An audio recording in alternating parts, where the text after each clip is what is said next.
மத்திய மாநில அரசை கண்டித்து தமிழ்நாடு வணிகர் சங்கங்களின் பேரமைப்பு, பொள்ளாச்சி மாவட்ட இணைப்பு சங்கங்களின் மாபெரும் கண்டன ஆர்ப்பாட்டம். கோவை மாவட்டம் பொள்ளாச்சி பல்லடம் சாலை அருகே உள்ள ராஜேஸ்வரி கல்யாண மண்டபம் முன்பு தமிழ்நாடு வணிகர் சங்கங்களின் பேரமைப்பு மற்றும் பொள்ளாச்சி மாவட்ட இணைப்பு சங்கங்களின் மாபெரும் கண்டன ஆர்ப்பாட்டம் நடைபெற்றது.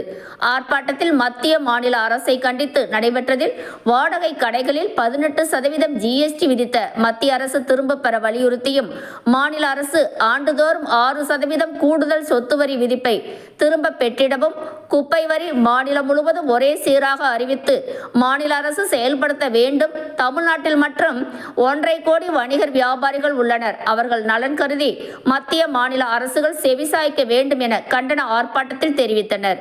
மேலும் இந்த ஆர்ப்பாட்டத்தில் 7 தீர்மானங்கள் நிறைவேற்றப்பட்டது.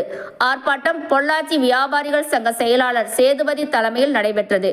இது சிறு வியாபாரிகள் சங்க தலைவர் ஜி கோட்டல், வியாபாரிகள் சங்க தலைவர் காமராஜ், வால்பாறை வர்த்தக சபை சங்க தலைவர் ஜெபராஜ் மற்றும் ஹரிகிருஷ்ணன் என பொள்ளாச்சி, வால்பாறை, ஆனைமலை, கிணத்துக்கடவு சுற்று வட்டார வியாபாரிகள் 100க்கும் மேற்பட்டோர் இந்த கண்டன ஆர்ப்பாட்டத்தில் கலந்து கொண்டனர்.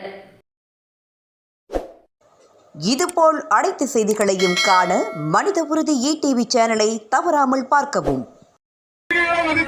மத்திய அரசு மத்திய அரசு மத்திய அரசு மத்திய அரசு ஆன்லைன் வர்த்தகத்தை ரத்து செய், ஆன்லைன் வர்த்தகத்தை ரத்து செய் ஆரம்பிச்சிட்டாங்க. ஏற்கனவே பொள்ளாச்சியை பொறுத்த வரைக்கும் நாங்கள் 100% வரி முதல்ல விதிக்கப்பட்டு எல்லா முனிசிபாலிட்டிகளிலும் பார்த்தீங்கன்னா பொள்ளாச்சி தான் ஹையஸ்ட்டாக இருந்தது. மாநகராட்சியை விட இப்போ கோயம்புத்தூரை விட கம்பேர் பண்ணும்போது பொள்ளாச்சியில் சொத்து வரிகள் அதிகம். அதுக்கும் மேலே 6% வருடம்ங்கிறது இனிமேலெல்லாம் சொத்து வச்சிருக்கணுமா வேண்டாமாங்கிற ஒரு முடிவை எடுக்கக்கூடிய அளவிற்கு வருகின்றது. அதனால் கவர்மெண்ட் இந்த மாதிரி வரிகளை போட்டு இந்த வியாபாரிகளையும் விவசாயிகளையும் இது மாதிரி பொதுமக்களையும் வதைக்காமல் கொஞ்சம் இதெல்லாம் ரீகன்சிடர் பண்ணணும்னு இந்த நேரத்தில் கேட்டுக்கிறோம். அதே மாதிரி குப்பை வரிங்கிறதுல மாநிலம் முழுவதும் ஒரு சீராக இருக்கணும். குப்பை வரி எதுக்கு? நம்ம எல்லா வரியும் கட்டிடுறோம். குப்பை அள்ளுறது முனிசிபாலிட்டியோட வேலை. ஆனால் அதுக்கு ஒரு வரி போட்டிருக்காங்க. சரி, அந்த வரியும் கட்டலான்னு பார்த்தா ஒவ்வொரு கடைக்கும் ஒவ்வொரு மாதிரி 1000, 2000, 3000, 5000 அதில் கணக்கே இல்லை. அதில் நிறையா ஊழல்கள் உருவாகுது.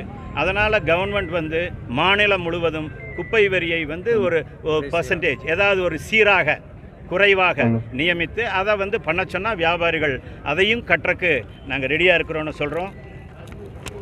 அதே மாதிரி வணிக உரிமங்களை அதில் நிறைய வழிமுறைகளையும் விதிமுறைகளையும் நிறைய அப்பப்போ மாற்றி வியாபாரிகளுக்கு மிகப்பெரிய தொல்லை.